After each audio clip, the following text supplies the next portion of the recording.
مشکل اور نازک ترین حالات میں کپتان کا سرپرائز فیصلہ، کرونا میں گری حکومت میں بڑی تبدیلی کر ڈالی۔ معاون خصوصی فردوس عاشق اعوان کی اچانک چھٹی، شبلی فراز کو وزیر اطلاعات بنا دیا گیا۔ ایک اور surprise, general retired Asim Saleem Bajwa کو وزیر اعظم کا معاون خصوصی فار انفارمیشن لگا دیا گیا۔ اب ناقابل فہم اور بڑے سوالات، کیا مشکل ترین حالات میں کپتان کے یہ ڈسپریٹ فیصلے ہیں؟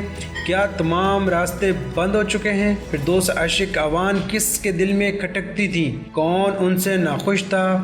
کیا واقعی انہوں نے حد سے تجاوز کیا؟ اور شبلی فراز کس کے منظور نظر؟ کیا ان تبدیلیوں کا تعلق مولانا طارق جمیل کی دعا سے ہے؟ اور کپتان کی نظر انتخاب جنرل ریٹائرڈ عاصم سلیم باجوہ پر ہی کیوں پڑی؟ وہ پی ایم ہاؤس میں اب کیا کریں گے؟ پہلے جائزہ لیتے ہیں فردوس عاشق اعوان کا۔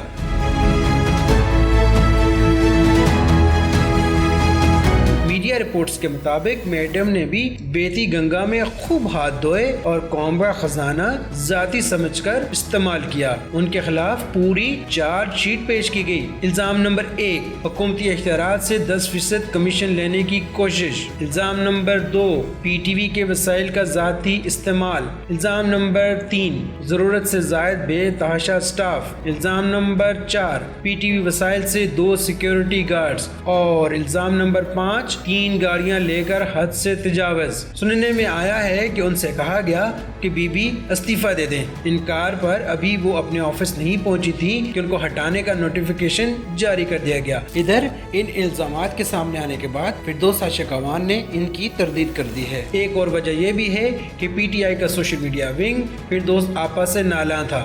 اسی ٹیم کے ارکان نے کپتان کو بتایا کہ محترمہ نان الیکٹڈ ہیں، اس لیے پی ٹی آئی کا فیس ان کی جگہ لایا جائے۔ ان دنوں شہباز گل اور ایک صحافی ٹویٹر پر ایسے لڑ رہے ہیں جیسے سڑک پر 2 بد تہذیب بدماش۔ اسی لڑائی میں صحافی نے شہباز گل کو تانا دے مارا کہ وہ جینون شخص ہوتے تو فردوس عاشق اعوان جیسی شخصیت وزیر اطلاعات نہ ہوتی۔ کہا جا رہا ہے کہ شہباز گل نے یہ بات وزیر اعظم کو بتائی کہ ان کے خلاف سب کچھ فردوس عاشق کے کہنے پر ہو رہا ہے۔ اور سب سے اہم بات، ابھی اس فیصلے کی سیاہی خشک نہیں ہوئی تھی کہ وزیر سائنس فواد چودھری نے خوشی سے چلانگے اور کہکے لگانا شروع کر دیے اور ٹویٹ پہ داغ دی۔ سیاست اور سوشل میڈیا پر گہری نظر رکھنے والے یہ بھی کہتے ہیں کہ Shibli Faraz P T I کی سوشل میڈیا ٹیم کے منظور نظر ہیں۔ اپنی تعلیم، دھیمے لہجے اور فیملی بیک گراؤنڈ کی وجہ سے وہ سوشل میڈیا ٹیم کی آنکھ کا تارا ہیں۔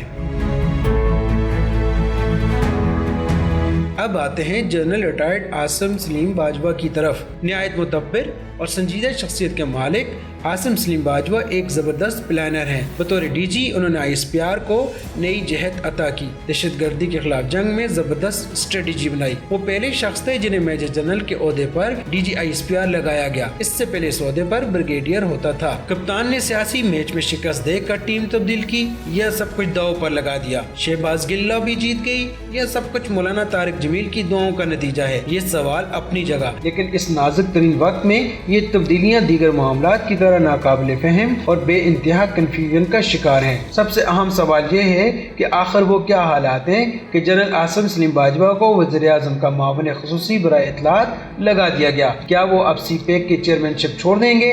یہ بھی کنفیوژن ہے کہ جب شبلی فراز وزیر ہوں گے تو کیا بطور معاون خصوصی جنرل ریٹائرڈ عاصم سلیم باجوہ ان کے ماتحت کام کریں گے؟ Asim Saleem Bajwa P M house میں بیٹھیں گے تو وزیر اعظم کے زیادہ قریب کون ہوگا؟ جنرل ریٹائرڈ عاصم سلیم باجوہ کا ٹاسک کیا ہوگا؟ وہ پی ایم ہاؤس میں بیٹھ کر کیا اسٹریٹجی بنائیں گے؟ یہ بھی کہ کیا پس پردہ وہ میڈیا سے متعلق حکمت عملی بنا کر وزیر اعظم کو پیش کریں گے؟ خبر سچی ہو یا تجزیہ کھرا، سوشل میڈیا پر تو کہا جا رہا ہے کہ یہ سب مولانا طارق جمیل کی دعاؤں کے طفیل ہے، کیونکہ فردوس عاشق اعوان مولانا پر بعض میڈیا پرسن کی بے انتہا تنقید کا دفاع نہیں کر سکی، جبکہ انہوں نے یہ دعا تو وزیر اعظم کے کہنے پر ہی کی تھی نا۔ 8 بچے ہیں، آمد کیا کرتا ہے اس کام کے علاوہ؟